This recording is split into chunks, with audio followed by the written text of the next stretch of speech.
Chez DC Comics, y a pas de méchant plus iconique que le Joker, véritable icône de la malveillance et du chaos sans visage et sans nom. Il aura terrifié plus d'un habitant de Gotham et surtout la Bat-Family. En film, on a eu droit à ces versions tout aussi cultes du personnage qui montraient toute sa perfidie de manière différente. On a eu César Romero et Jack Nicholson avec leur approche plus légère du clown prince du crime, Heath Ledger qui représentait parfaitement le Joker dans sa relation toxique avec Batman, prêt à tout pour prouver que même lui peut basculer. Joaquin Phoenix et son Joker anarchiste qui a été créé par une société qui l'avait lâché, et j'arrête les taux. Les différentes incarnations du clown prince du crime auront laissé de nombreux cadavres et de dommages collatéraux dans son sillage. Surtout du côté de la Bat-Family. Les premiers à en avoir souffert, c'est clairement les Gordon. Entre Barbara qui s'est fait tirer dessus ce qui l'a handicapé, et son père Jim qui a dû regarder nu les photos de la scène et des cris d'agonie de sa fille dénudée, j'ose vraiment pas imaginer leur traumatisme. Surtout qu'avec Jim, il s'est pas arrêté là, puisqu'il a aussi tué sa seconde femme devant des enfants qu'elle protégeait, histoire de bien les traumatiser aussi, et surtout de faire craquer Jim. Un bel enfoiré qui n'a jamais aimé les gosses et qui préfère les faire exploser d'habitude. Et ça, le pauvre Jason Todd en sait quelque chose.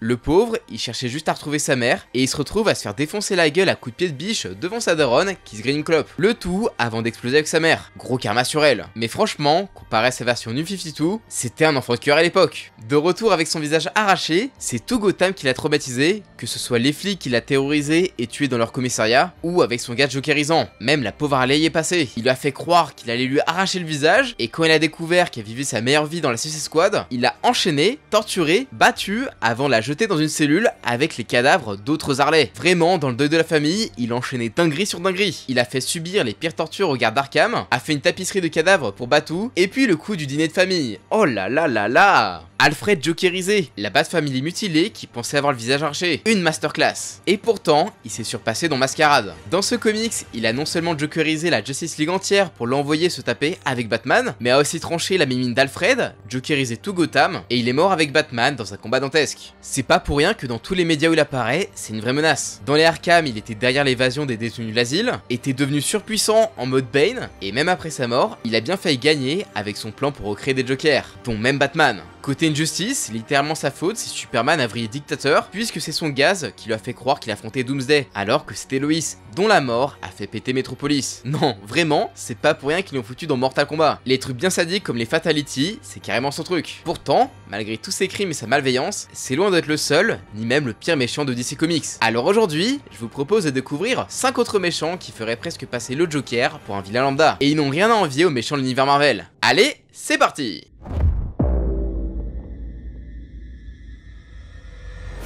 Oui, Black Manta compte parmi les méchants les plus malveillants. Non, vous ne rêvez pas. Bon après, forcément, si vous avez en tête que son incarnation des films, il y a de quoi être choqué. En même temps, il fait rien de fou, que des tentatives de meurtre qui échouent dans des situations bien what the fuck. Genre, sérieux ?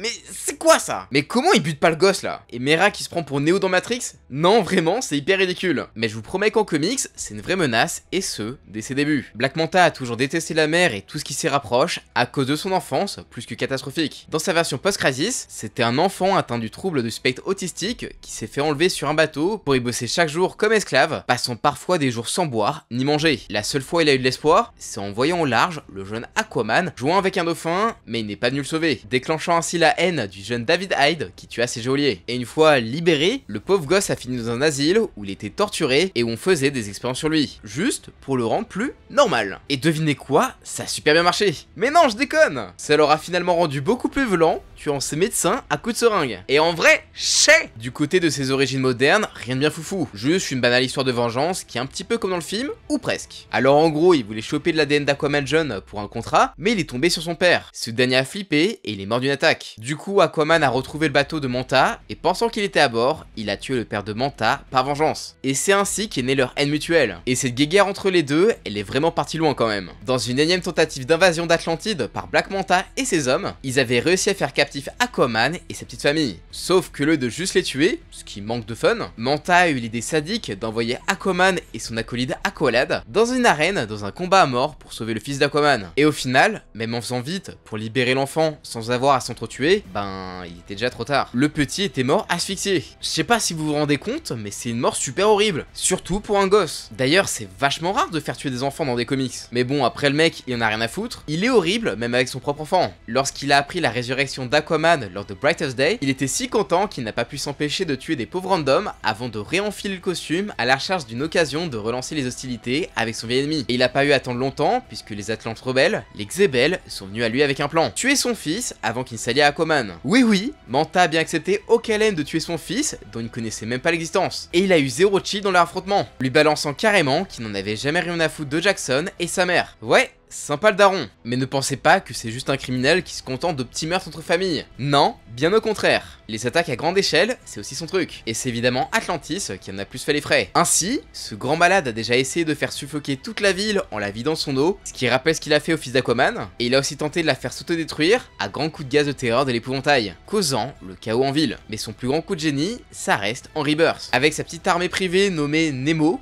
oui, Nemo, comme dans le Pixar, mais rigolez pas, hein. Il a lancé plusieurs attaques éclairs sur le sol américain avec des armes atlantes, déclenchant une guerre entre les États-Unis et l'Atlantide. Pour accentuer le conflit, il a ensuite envoyé Nemo attaquer la capitale Atlante en se faisant passer pour des Américains. Le tout en couvrant bien ses traces grâce à des bombes dans la tête de ses soldats. Comme quoi il aura pris des trucs pendant sa période Suicide Squad. Non, vraiment, Black Manta, il est hyper menaçant et si vous voulez une version plus fidèle en dehors de ses versions comics, il vous reste que le jeu Injustice où là, il en impose. Avec son ulti qui montre bien ses qualités de puissant mercenaire des mers et son outro, là, on a un vrai Black Manta qui en impose.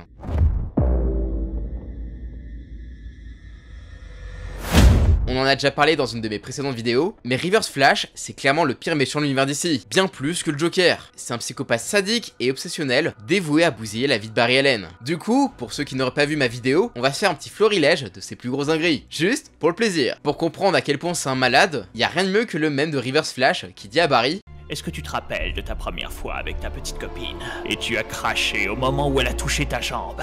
C'était moi, Barry. Je t'ai branlé en super vitesse pour que tout le monde pense que tu es un éjaculateur précoce. Bon, basiquement c'est ça, mais sans le côté salace. Parce que lorsqu'il a créé la force véloce négative, il est remonté plusieurs fois dans le temps, juste pour ruiner toute la vie de Barry. Oui, le gars, il avait que ça à foutre. Barry était tout content de partir à l'école, hop, il le jette gratos dans les escaliers. Barry était heureux de sa maison d'enfance, pouf, un petit feu et plus de maison. Barry aimait son toutou, hop, il laisse la porte ouverte pour qu'il s'enfuit et il meurt écrasé par une voiture. Barry aimait ses parents, allez hop, Reverse Flash bute la mère et c'est le père qui finit en prison pour meurtre. Même quand le jeune Barry s'est fait un meilleur ami, là, c'en est trop pour Reverse Flash, il est remonté dans le temps juste pour l'effacer. Non, vraiment, c'est un giga obsédé et surtout un enculé. Le Joker, c'est un petit joueur à côté. Mais bref, le temps, c'est clairement le meilleur allié de Reverse Flash pour bousiller la vie de Barry, que ce soit dans le passé, le présent, mais aussi dans le futur. Et O'Barr a par exemple créé lui-même certains des pires vilains de Barry, comme Zoom et Godspeed. Alors pour Zoom, c'est Reverse Flash qui a donné au clown le flingue qui servira à tuer son beau-père, et pour Godspeed, c'est lui qui a tué le frère du futur ami et ennemi de Barry. Et si les amis ça suffit pas, et O'Barr n'hésite pas à toucher la famille. C'est comme ça qu'il est allé dans le futur pour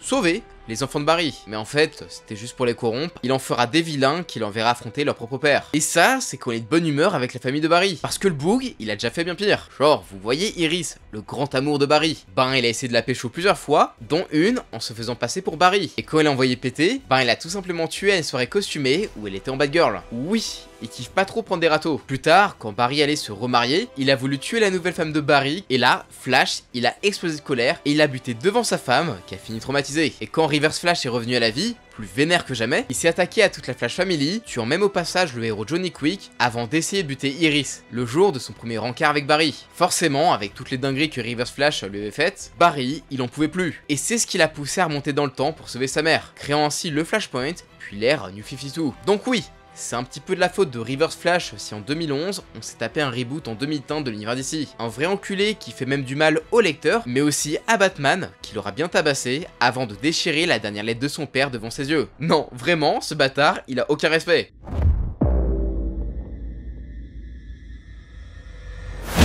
Duo presque indissociable l'un de l'autre, avec Nekron et Black Hand, on entre dans les délires bien plus sombres et cosmiques. Et pour cause, ces ennemis récurrents des Green Lantern auront plus d'une fois semé la mort et la désolation dans l'univers. Rien que par l'existence, Nekron est un problème. Il est l'une des nombreuses personnifications de la mort, mais pas n'importe quelle mort. La mort en tant que certitude cosmique, l'ennemi ultime. Et ça donne Nekron, seigneur des morts vivants et du royaume des non-vivants. Ok, son titre il claque bien, mais lui, ça l'intéresse pas d'être coincé dans sa propre dimension. Lui, il veut envahir la nôtre, et ça, il a tenté à plusieurs reprises. La première occasion s'est présentée lorsqu'un gardien de l'univers renégat, censé être immatériel, immortel a atterri chez lui, créant une brèche entre sa dimension et la nôtre. Rien qu'avec cette petite brèche, l'univers a failli aspirer dans son monde, mais en plus il a déclenché une guerre entre ses morts vivants et le corps des Green Lanterns, en tuant pas mal sur son passage. Malheureusement pour lui, même mort, des lanternes restent des lanternes, et quand Hal Jordan est arrivé, ils se sont rebellés contre Nekron, permettant la fermeture de la brèche et le retour des morts vivants chez eux. Et c'est sûrement ce qui a créé sa haine pour les Green Lanterns. Avec William Hand, alias Black Hand, Nekron avait l'allié parfait. Tout gamin, William avait une passion étrange pour les morts en regardant son père travailler. Une passion qui était si prenante qu'il a même empaillé son chien alors qu'il n'était qu'un enfant. Et en grandissant, il est devenu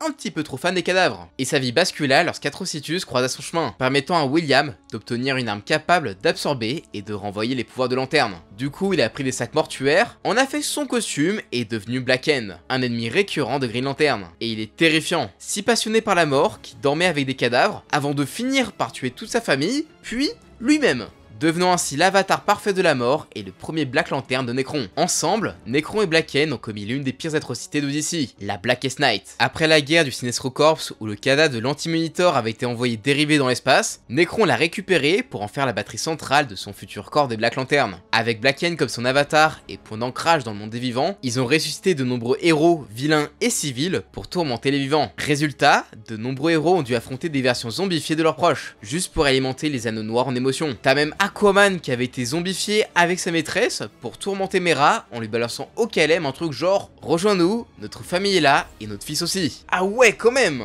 Tu m'étonnes qu'elle a fini Red Lantern. En plus la pauvre, elle a dû fight son bébé zombie. Résultat, dès la première attaque, il y a eu quelques décès côté héros comme Hawkman et Hawkgirl tués par les zombies d'un couple d'amis héros, Aqualad tué par son ex, ou encore Damage tué par l'ex-femme zombie de son pote Atom. Et ça, c'était que le début de l'invasion. Quand Black Hand a ramené Nekron sur Terre en ranimant tous les cadavres de Coast City, là c'est vraiment parti en couille. Nekron a pu, plus ou moins ramener Batman. Et ce fou de Black Lantern Batman, il a fait un carnage. En un petit lancer d'anneau, il a fait de Wonder Woman, Superman, Superboy, Kid Flash et Green Arrow des zombies au service de Nekron. Du coup la bataille finale, c'était une vraie dinguerie avec le Spectre qui se battait contre Hal Jordan en parallaxe pendant que Nekron invoquait l'entité de la vie et se préparait à la tuer, ce qui aurait mis fin à toute vie dans l'univers. Non, vraiment Blackest Night, c'était un événement de dingue.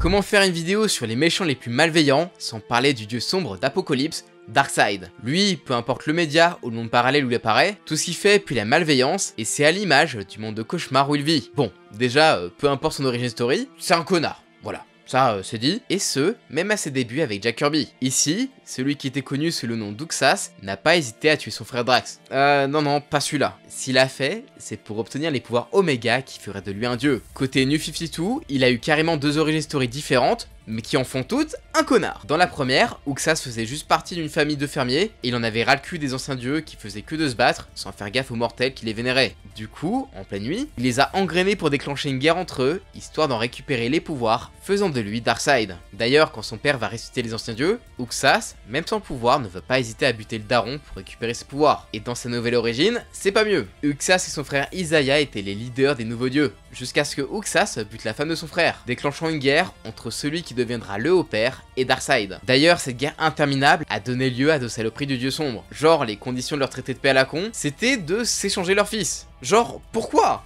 Du coup, Darkseid a donné son fils Orion au haut-père, qui lui a donné son fils Godfrey. Et le pauvre, sa vie va être un enfer chez Darkseid. Dans l'orphelinat infernal de Granny Goodness, Scott va souffrir les pires tortures pour le briser, au point que sa véritable apparence rappelle un petit peu la tronche de Deadpool. Et même quand Scott a pu s'échapper et devenir Mr. Miracle, Darkseid en avait pas fini avec lui. Dans un plan des plus tordus, Darkseid et ses alliés ont manipulé mentalement Superman et Big Barda, qui est la meuf de Scott, pour faire un porno.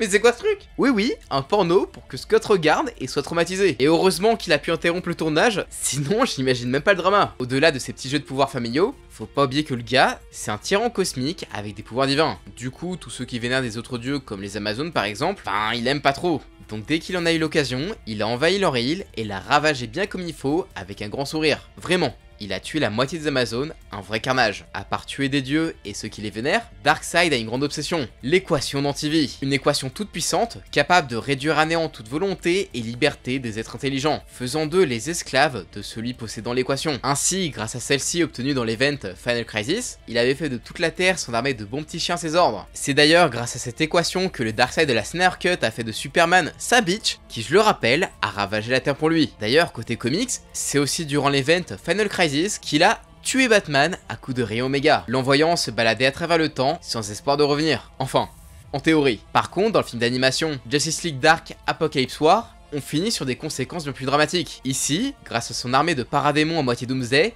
les forces de Darkseid ont complètement ravagé la Justice League. Une vraie boucherie. Il a même transformé certains d'entre eux en ses propres soldats cyborgs qu'il a envoyés contre les héros survivants et il a personnellement détruit Oa, le siège des Green Lantern. Au final, même après sa défaite, la Terre, elle était foutue. Ses forces avaient trop ravagé le cœur de la planète. Genre là, Flash, il était obligé de remonter dans le temps, tellement c'était catastrophique. Et oui, le Flashpoint à côté, c'est l'air gentil. Et même ça, c'est rien par rapport au ravage qu'il a pu faire dans le multivers. Genre, vous connaissez les comics d'Isis? Et bien tout ça, c'est de sa faute. C'est lui qui s'est servi du corps du cyborg de la Terre 55 pour relâcher un technovirus contenant l'équation d'Antivie. Résultat, ça a déclenché une vraie invasion de zombies, avec un virus qui se transmet par les écrans et par le sang. Ce qui a très vite déclenché l'apocalypse, surtout avec des zombies possédant des super pouvoirs. Et on dit merci qui? Merci Darkseid.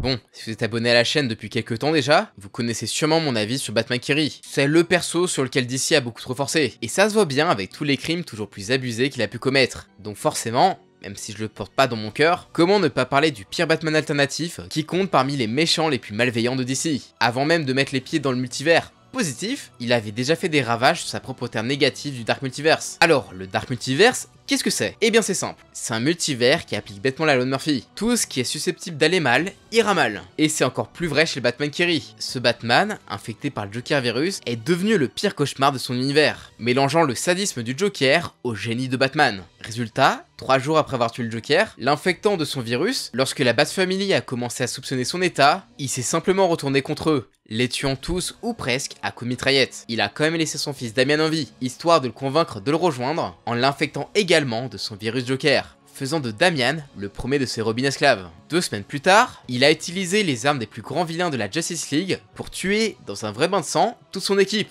Et utilisera même de la kryptonite noire pour forcer Supergirl à tuer sa propre famille avant de la tuer. Une expérience qu'il a recommencé avec Superman et son fils, qu'il regardera détruire la pauvre Lois avant de s'entretuer. Un vrai monstre de sadisme. Sans aucun vrai obstacle pour l'arrêter, le Batman Kiri a alors tué absolument tout le monde, jusqu'à ce qu'il ne reste que lui et ses Robins. Enfin, il y avait un survivant, il ne restait qu'Alfred pour tenter de le vaincre et le piéger, mais ce sadique, il s'est servi de la gentillesse du majordome pour le tromper et l'emprisonner avant de le briser à coups de murmures et de malnutrition. Et c'est grâce à ce sadisme sans borne qu'il est devenu l'inspiration du Barbatos pour détruire toute vie dans le multivers. Une fois les Dark Knights de Barbatos formés, il a envahi le multivers avec eux, affrontant à de nombreuses reprises la Justice League, allant chaque fois un peu plus loin. Une fois emprisonné, il a créé en secret sa propre team de héros, les Secret Six. Grâce à des batarangs contenant le Joker virus, il a pu infecter et contrôler Shazam, Hawkman, Donna Troy, Blue Beetle, Supergirl et même le commissaire Gordon. Allez savoir pourquoi. Leur but, faire diversion afin de libérer le Bat de prison pour détruire toute vie dans le multivers. Ce qu'il a réussi d'ailleurs. Et même lorsqu'il s'est fait enfin tuer par Wonder Woman, on était loin d'en avoir fini avec lui. Grâce à un plan complètement tiré par les cheveux, il a pu se réincarner dans le corps du Batman Manhattan. Un Batman qui avait subi la même expérience que le Dr Manhattan. Grâce à ses nouveaux pouvoirs, il était devenu le Darkest Knight.